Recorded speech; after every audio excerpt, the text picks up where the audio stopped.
Halo, Assalamualaikum warahmatullahi wabarakatuh. Kembali lagi dengan saya, Dian Aprilia Antiani, dengan NIM 14014211164, mahasiswi jurusan Pendidikan Guru Sekolah Dasar Universitas Negeri Semarang. Di sini saya akan memberikan penjelasan tentang dinamika dan pesawat sederhana.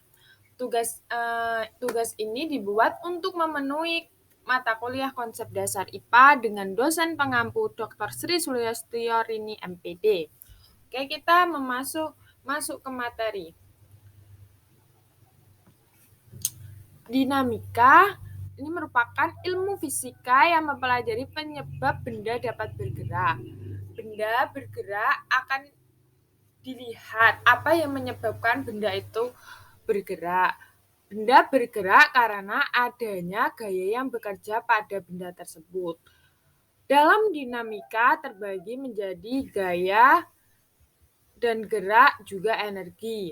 Gaya dan gerak sendiri merupakan gaya yang menyebabkan benda dapat bergerak, dan gerak benda ini merupakan di mana benda dikatakan berubah posisi atau kedudukannya dibandingkan dengan suatu yang dianggap diam. Untuk energi sendiri adalah konsep abstrak yang kita dapat merasakan perubahannya. Energi tidak bisa diciptakan dan tidak bisa dimusnahkan. Selanjutnya, ada macam-macam gaya, jenis gaya, hukum tentang gerak. Macam-macam gaya dibagi menjadi gaya sentuh dan gaya tak sentuh. Gaya sentuh adalah gaya yang bendanya bersentuhan langsung dengan benda yang akan diberikan gaya. Contohnya gaya sentuh, ketika kita mendorong meja, tentunya tangan kita akan bersentuhan langsung dengan meja tersebut. Contoh lain dari gaya sentuh adalah gaya otot dan gaya gesek. Gaya otot adalah gaya yang ditimbulkan oleh koordinasi otot dengan rangka tubuh. Misalnya seseorang yang hendak memanah dengan menarik mata panah ke arah belakang. Gaya gesek adalah gaya yang diakibatkan oleh adanya dua buah benda yang saling bergesekan. Untuk jenis-jenis gaya dibedakan menjadi gaya normal dan gaya gesek. Gaya normal ini timbul akibat adanya interaksi antara partikel-partikel. Gaya ini umumnya terjadi ketika dua benda bersentuhan dan memiliki arah tegak lurus bidang sentuh. Untuk gaya gesek sendiri yang disimbolkan dengan F kecil, gaya ini berarah melawan gerak benda atau arah kecenderungan benda bergerak. Gaya gesek muncul ketika dua benda bersentuhan secara sistematis. Dirumuskan dengan F kecil sama dengan mu dikali N. Mu merupakan koefisien gerak dan N adalah gaya normal. Selanjutnya ada hukum-hukum tentang gerak. Hukum-hukum tentang gerak ini menurut Sir Isaac Newton. Hukum pertama Newton itu sama dengan EF jumlah gaya gesek sama dengan 0 atau jumlah gaya sama dengan 0. Sebab hukum 1 Newton berbunyi, jika resultan gaya yang bekerja pada benda yang sama dengan 0, maka benda yang mula-mula diam akan tetap diam. Benda yang mula-mula bergerak lurus beraturan akan tetap lurus, beraturan dengan kecepatan tetap. Selanjutnya ada hukum 2 Newton. Hukum 2 Newton ini dirumuskan dengan A sama dengan jumlah F sama dibagi M. Hukum 2 Newton berbunyi percepatan dari suatu benda akan sebanding dengan jumlah gaya atau resultan gaya yang bekerja pada benda tersebut dan berbanding terbalik dengan massanya. A sama dengan itu adalah percepatan sama dengan jumlah F dibagi massanya. Menjadi jumlah F sama dengan massa kali percepatan. Hukum 2 Newton ini berlaku di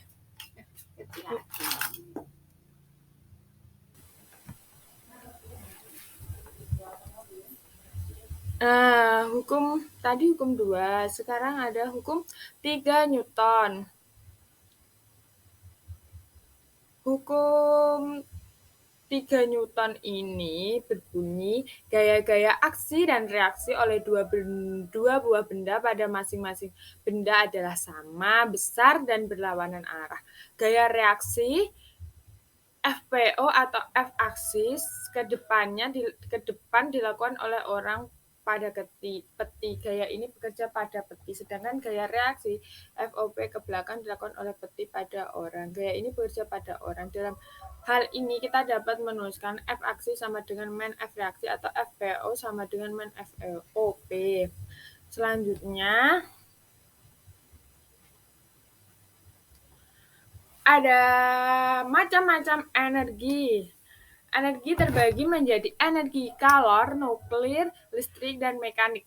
Energi kalor adalah bentuk energi yang berpindah dari benda suhu tinggi ke benda suhu rendah ketika keduanya bersentuhan. Satuan energi kalor ini adalah joule.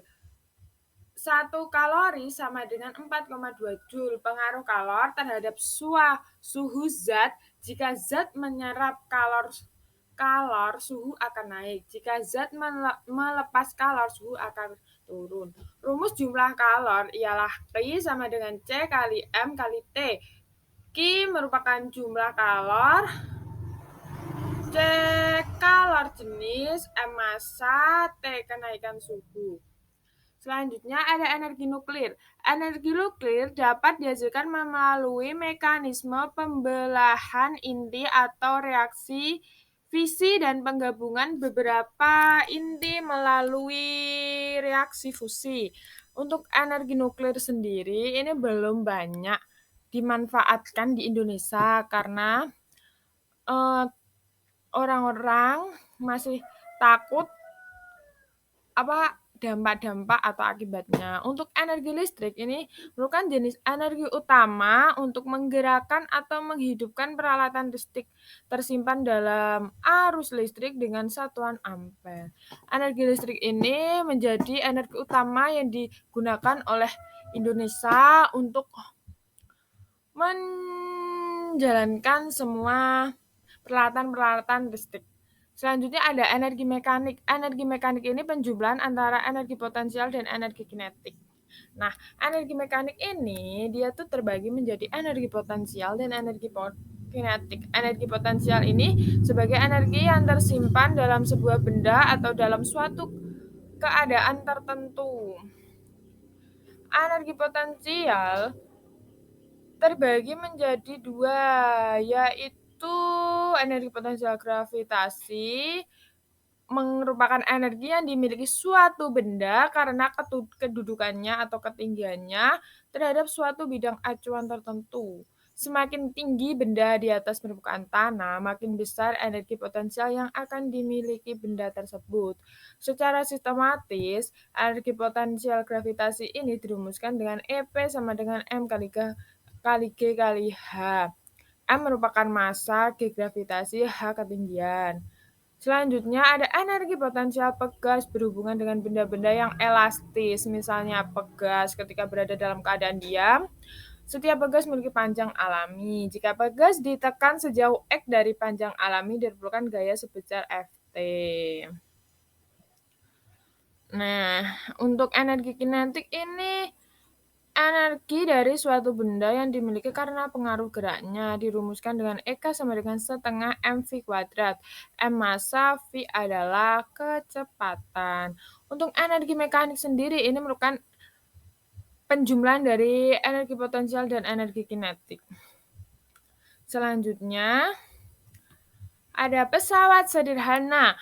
Dalam pesawat sederhana ini ada berbagai istilah. Sebelumnya, pengertian dari pesawat sederhana adalah berbagai peralatan yang dapat memudahkan manusia untuk menyelesaikan pekerjaan. Istilah-istilah dalam pesawat sederhana yang pertama yaitu titik kuasa, tempat di mana gaya kuasa itu diberikan. Selanjutnya ada titik beban, yaitu tempat di mana meletakkan bebannya. Dan titik tumpu, di mana titik yang nantinya akan menjadi tumpuan untuk beban dan memiliki sifat tetap. Tujuan digunakan pesawat sederhana ini yaitu untuk memudahkan manusia. Yang pertama itu macam dari pesawat sederhana yang pertama yaitu Tuas atau pengungkit. Tuas atau pengungkit ini berupa batang keras yang memiliki rotasi pada titik tumpu. Sedangkan bidang miring itu adalah palan yang berbentuk miring, bisa palan atau papan. Langsung ada katrol. Katrol bukan roda beralur yang dikelilingi dengan tali. Tujuan digunakannya bidang miring ini untuk memindahkan batang dengan beban yang berat, semakin miring bidangnya semakin kecil.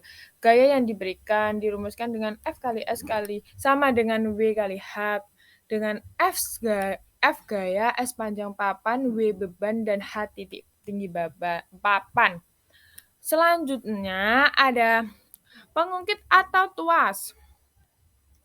Pengungkit ini merupakan pesawat sederhana yang berupa batang keras yang memiliki rotasi pada titik tumpunya. Prinsip kerjanya dengan menggunakan kata kecuk beban berat dapat dipindahkan dengan mudah. Gaya dapat diperkecil dengan memendekkan lengan beban. Jika lengan beban lebih pendek, maka lengan kuasanya yang akan memanjang. Nah, jika lengan kuasa semakin memanjang, maka gaya yang dibutuhkan juga semakin kecil.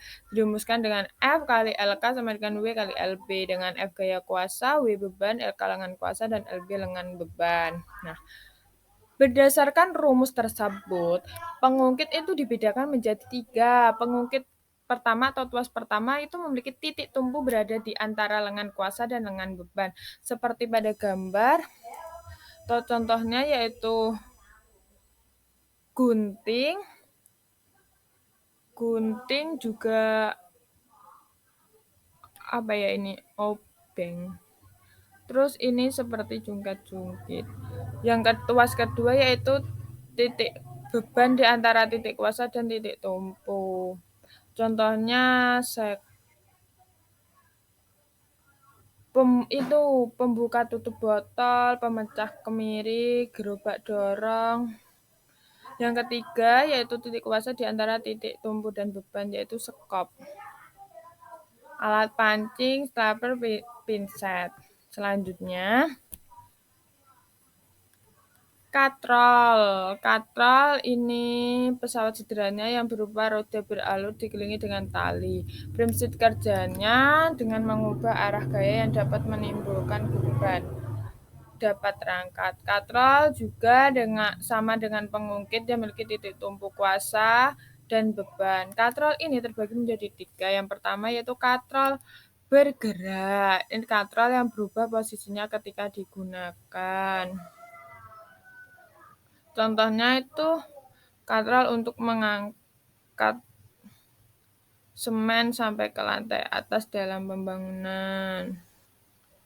Selanjutnya ada katrol tetap, memiliki posisi selalu tetap ketika digunakan.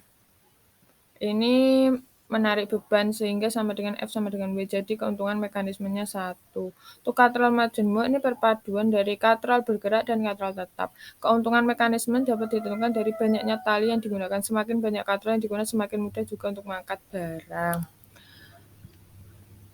Baik, itu adalah penjelasan dari saya tentang dinamika dan pesawat sederhana. Mohon maaf jika ada kesalahan. Terima kasih. Sampai berjumpa di lain materi. See you. Wassalamualaikum warahmatullahi wabarakatuh.